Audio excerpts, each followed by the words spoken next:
I can't see a world in which I would be bringing my wife and children back to the UK at this point. And the things that they're going to miss is, well, everything. Before he ever imagined a life split between palaces and California sunshine, Prince Harry believed he knew everything about the woman who transformed his world. But a recent discovery, tied to Meghan's mysterious past at the exclusive Soho House, has left him stunned, questioning details he never thought to examine. Behind velvet curtains, whispered guest lists, and private rooms lies a chapter Meghan never expected to resurface. Now, the truth is pushing its way to the surface. So, what exactly did Harry uncover inside Meghan's Soho House past that left him so shocked? A door Harry was never meant to open. For 3 long weeks, the yacht photos had lived rent-free in Harry's mind, circling him like a storm he couldn't escape. He would look at the image, put his phone down, walk away, and then, almost involuntarily, come back to it. Zoom in, zoom out. Study every corner as if the picture itself was breathing and refusing to tell him what it knew. Something was wrong. And though he couldn't explain it, the uneasiness felt sharp, almost personal, like a message directed at him alone. Then, late one night, his eyes caught a detail he had somehow missed each time before. On the edge of the yacht's deck, nearly blending into the shadows, sat a small navy blue canvas bag. Plain, quiet, forgettable. But the gold print on its front wasn't forgettable at all. Those 2 words froze him mid-breath. Soho House. A jolt shot through him.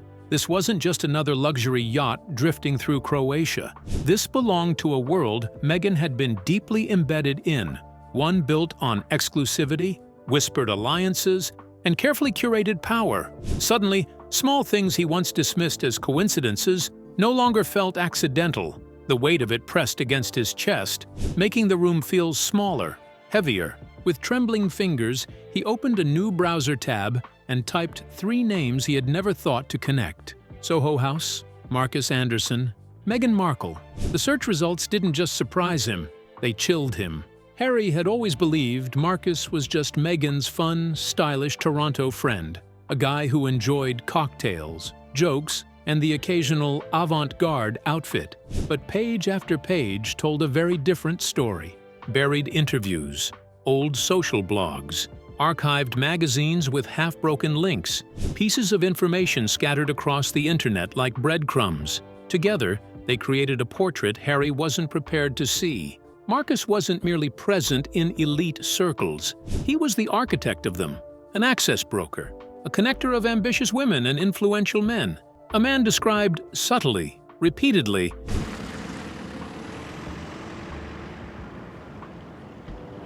as someone who didn't just attend events but engineered the room. Harry leaned back, heart pounding so loudly it felt like it might break through his ribs. How had he never questioned Marcus's place in his life? His seat at the wedding, his constant nearness, his strange ability to appear exactly where power gathered. But the fear tightening Harry's throat wasn't about Marcus alone. It was the terrible possibility that Marcus had shaped far more of Meghan's past than Harry ever realized. Clinging to a sliver of hope, Harry told himself he might be misreading everything. Maybe the timelines overlapped by chance. Maybe the photos meant nothing. But that hope cracked the moment he picked up the phone. In the silence of the house, while Meghan slept peacefully upstairs, Harry called someone he hadn't spoken to in years.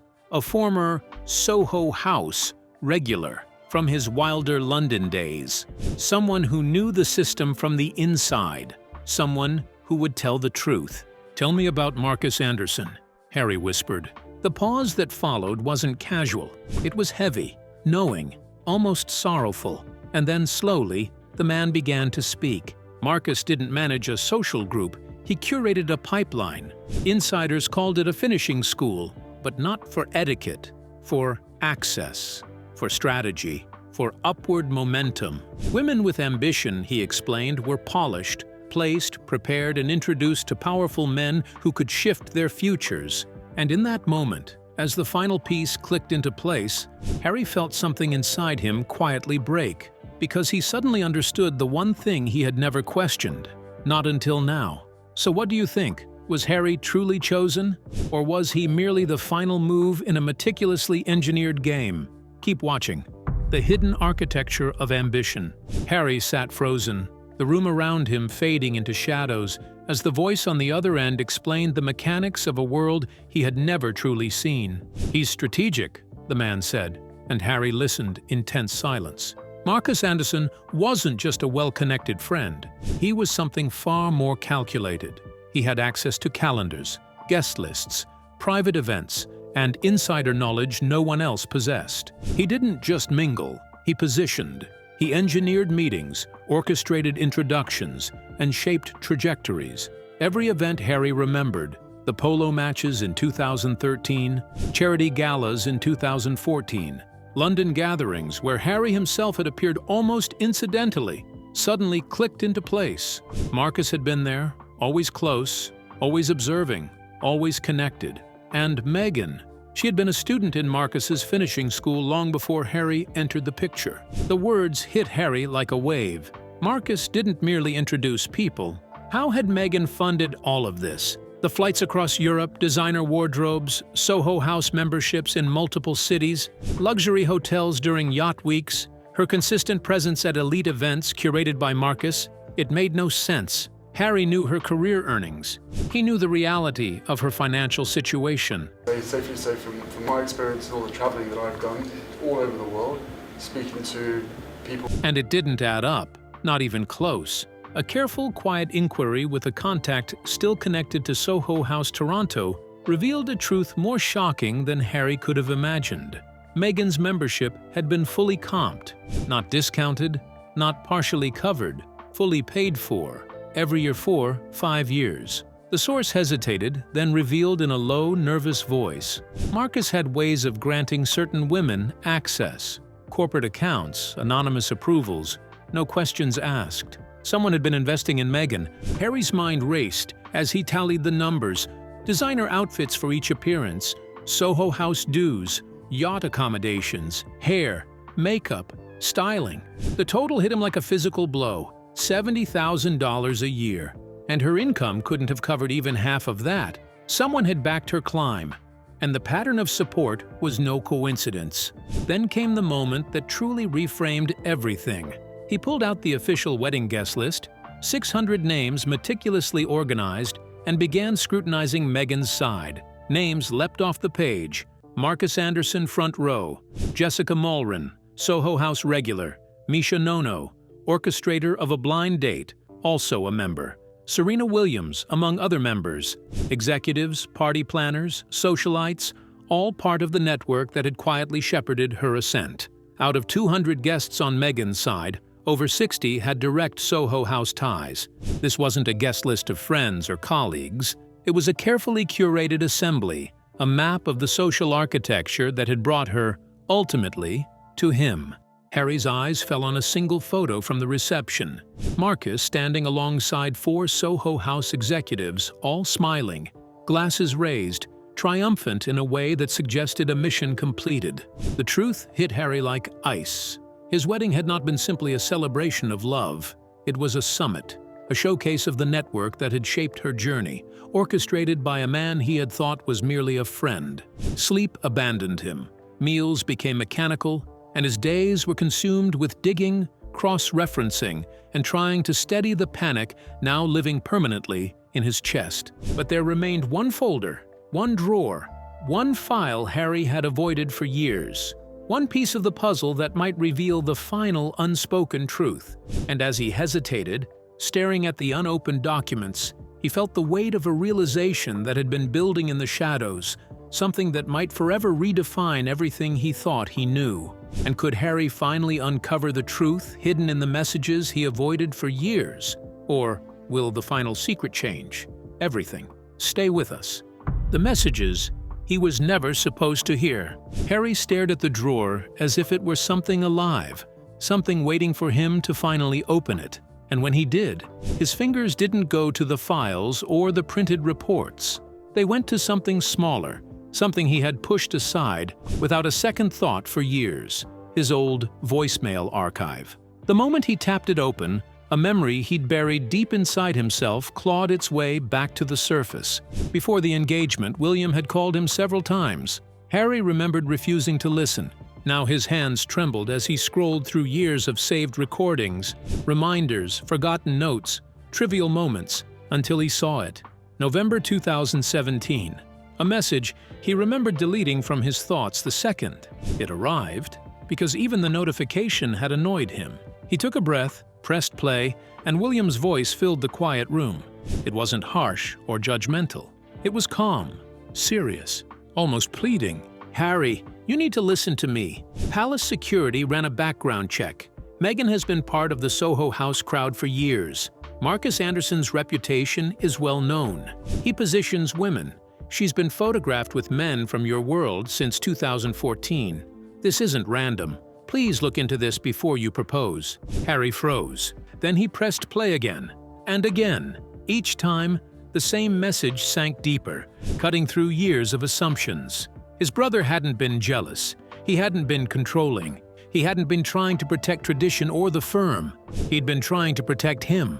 Harry found 2 more voicemails. In another, he warned that Marcus had unusually deep ties to Harry's circle, relationships that stretched back long before Meghan appeared in Harry's life. Harry had deleted those messages without listening.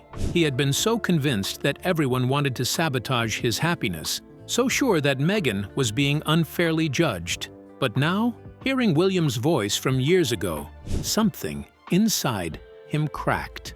His brother wasn't sabotaging him. He was trying to save him from a world Harry didn't yet understand. And Harry had slammed the door in his face. That realization didn't just hurt, it hollowed him out. Most nights now, Harry lies awake staring at the ceiling, the shadows on the wall shifting like chapters he never meant to revisit. He replays every moment of the past decade. Every smile Meghan offered him in the early days. Every coincidence that felt magical. Every introduction that seemed lucky. Every moment he told himself fate was finally on his side.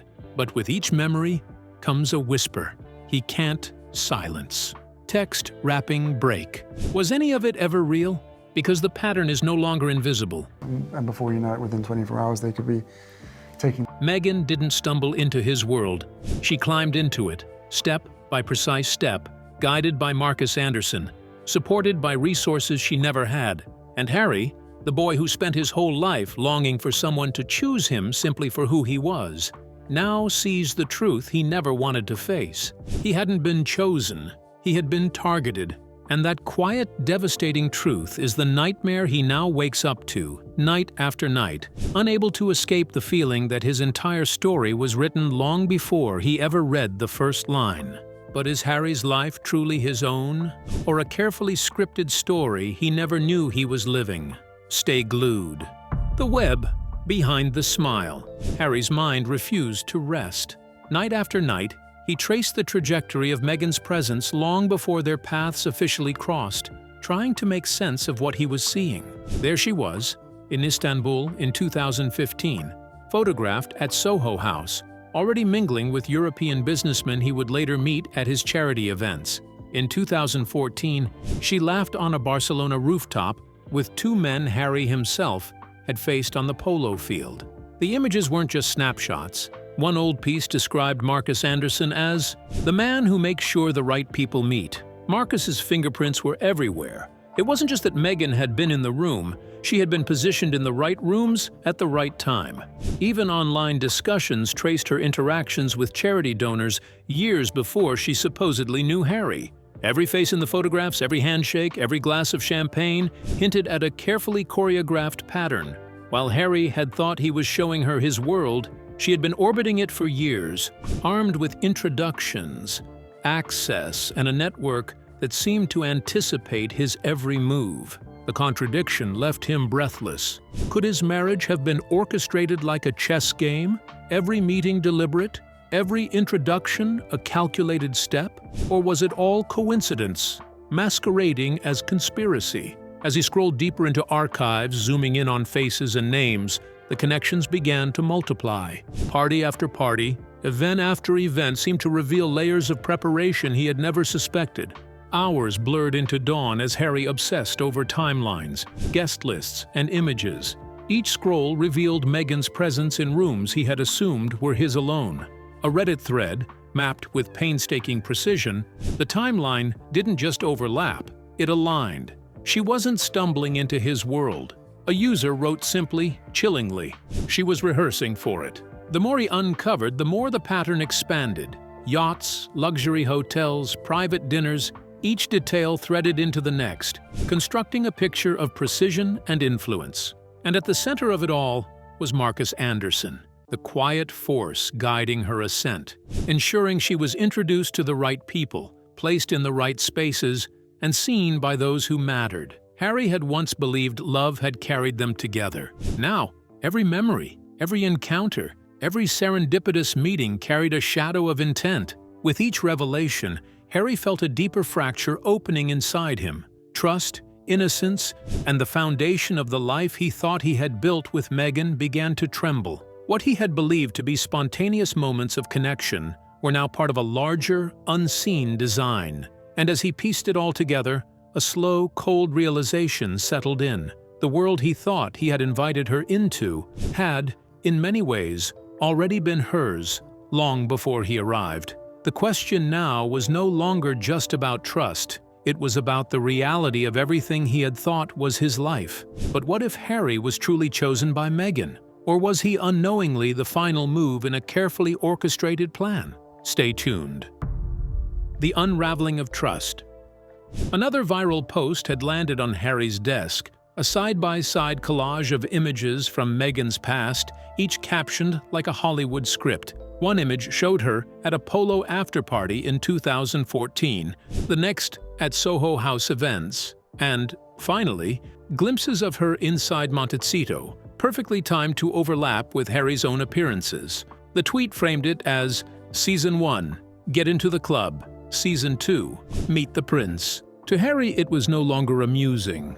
It was a jolt of recognition. The trajectory of her life, long before he entered it, was now painfully clear, and the notion that he might not have been the one chasing her but the prize she had been climbing toward unsettled him more than he could express.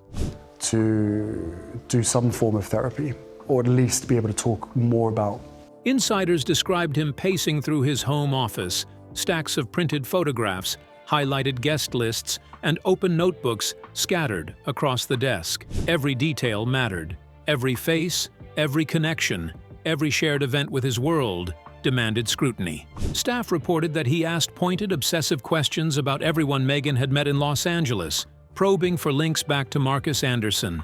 The tension was tangible. Harry wasn't merely curious. He was unraveling, consumed by a mix of disbelief and betrayal. Years earlier, he had received a voicemail from William, a calm, urgent warning that palace security had flagged Marcus Anderson as a social strategist. Marcus didn't simply navigate elite circles. He positioned ambitious women within them, guiding them into rooms where doors could be opened and opportunities created. Harry had ignored it then, dismissing it as precautionary or protective concern. But now, hearing it replayed in his mind, the warning struck with delayed but devastating clarity. It wasn't jealousy or control that motivated William. It was foresight. The public reaction was swift and intense.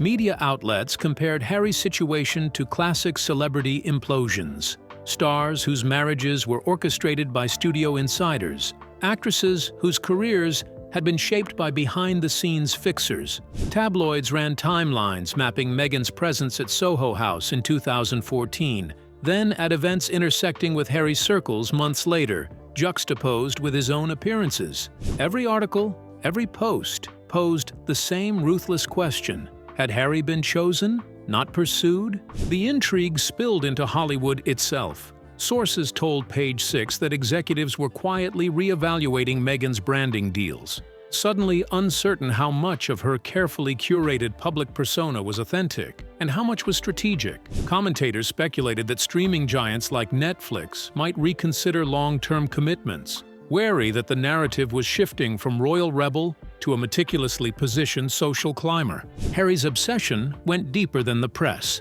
Every photo, every social link, every overlap in events now formed a mosaic he couldn't ignore. The realization that so much of what he thought was spontaneous may have been orchestrated weighed on him, and the gnawing question that he had been the target of careful planning reverberated through his nights. Yet amid the growing chaos and public speculation, a subtler, more private tension emerged. The awareness that the person he had trusted with his heart had been navigating a path that intersected with his life long before he even appeared. I can safely say from my experience and all the traveling that I've done. And as he stared at the highlighted guest lists and overlapping timelines, Harry couldn't help but wonder how much of what he believed had ever been real, and how much had been a carefully constructed game he only now saw unfolding. And now, could Harry's entire life have been the final move in a hidden game, orchestrated long before he ever knew? Keep watching. The hidden financing of influence.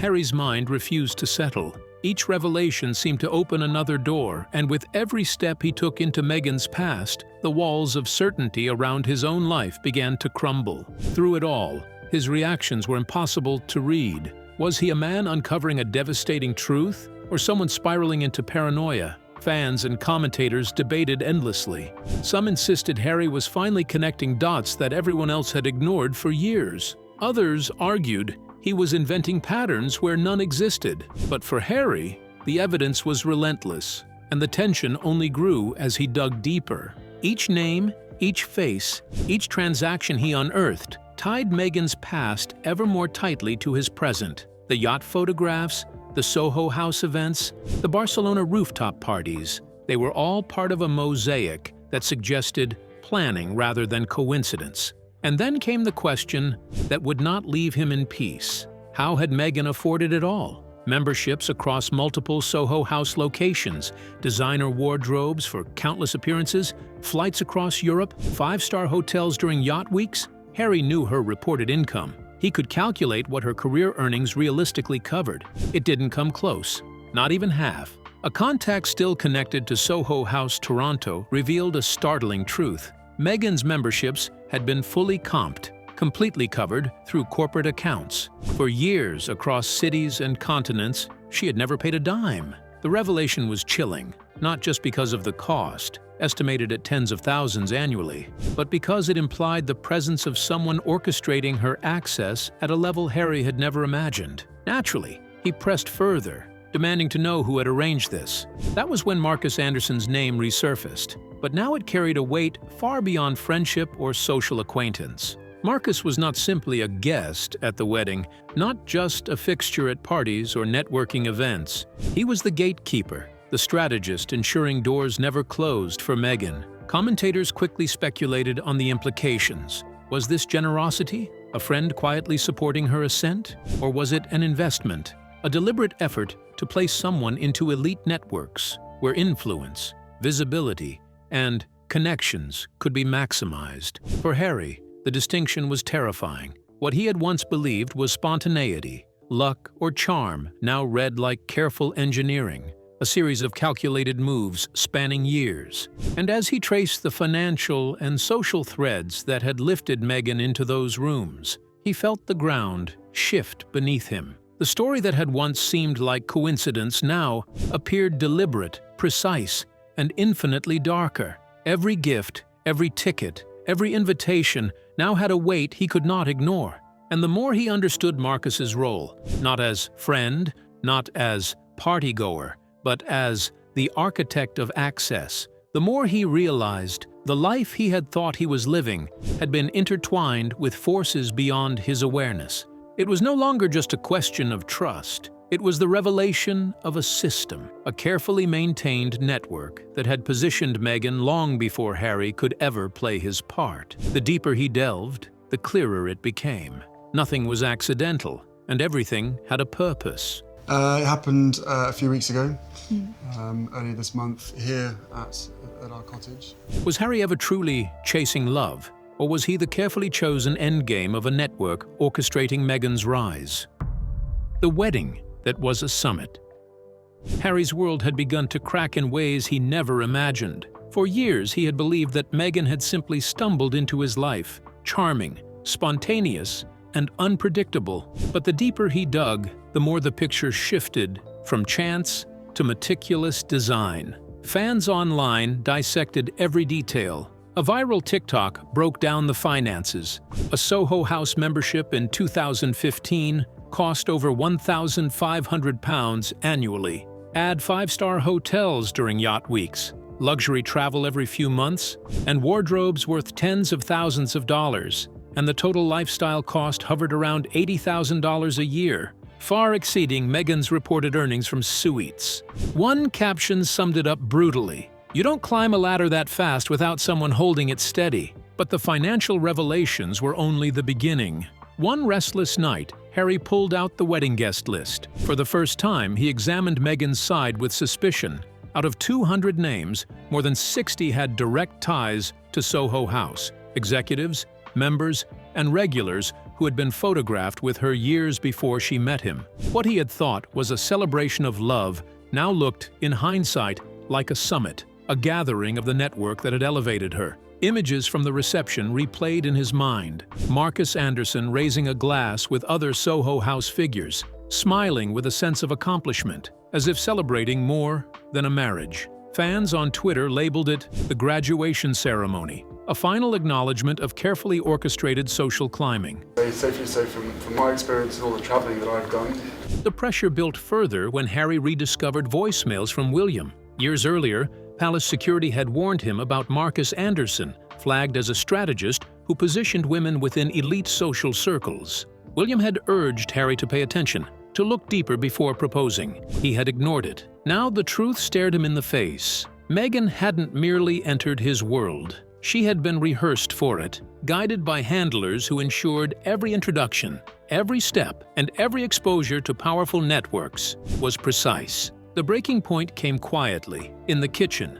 After days of tense silence, Harry asked the question that had been eating at him. Was Meghan still in contact with Marcus Anderson? Her response was immediate, but chilling. Warmth vanished. Her tone flat. "He's my friend. Of course, I talk to him occasionally." It wasn't the words themselves that shook Harry. It was the cold calculation in her eyes, the refusal to deny what she couldn't. Fans seized on retellings of this confrontation, dubbing it the Montecito standoff. One viral tweet read, "When she won't deny it, that's your answer." Reports suggested Harry pressed further, his voice breaking as he recounted every discovery: the Istanbul photos, the Barcelona parties, the wedding guest list, the voicemails from William. "I know Marcus positioned you. I know this wasn't random," he said. Meghan's silence was deafening, echoing louder than any denial could. In that moment, commentators speculated, Harry realized the fairy tale was gone.